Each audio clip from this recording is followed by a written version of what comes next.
é conhecido como a maior do Brasil. E eu acho que até na mentinha a gente consegue ver a conexão também. Muitas houses, muitos capítulos, e eu amo isso. E aí, Atena, qual vai ser a primeira house que você chamou?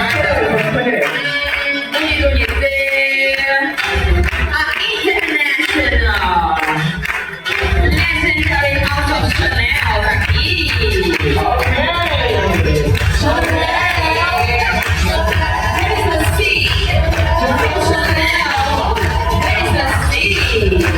Uma grande salva de palmas para a International Legendary House of Chanel. Agora eu vou escolher.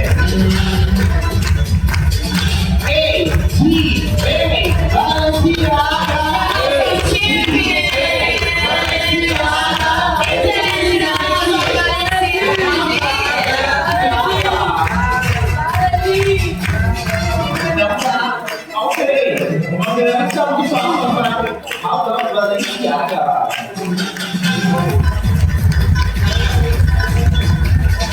International House of West aqui. West, let's go West. Yeah. Where's the West girls? Where's the West girls? Where's the West? Vamos começar os jogos para a House of West. Vamos começar com elas então. The House of Nina Richie.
Uma grande salva de palmas para todas as pensionistas que têm que considerar.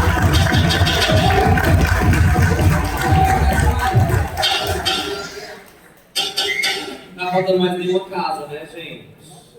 Porque se um dia vocês forem numa bar e a sua casa estiver faltando, você pode só vir aqui no microfone e falar que a sua casa tá faltando. Pra depois vocês não fazerem texto no grupo da Ballroom, que eu limpo lá. Então a gente resolve o babado mais fácil se vocês irem pra casa magoadas. Quando faltar a casa de vocês, é só vir aqui no microfone e falar, tá bom? Aproveitando, vamos também dar uma grande salva de palmas para a House of Mark Jacobs, também faz parte do capítulo.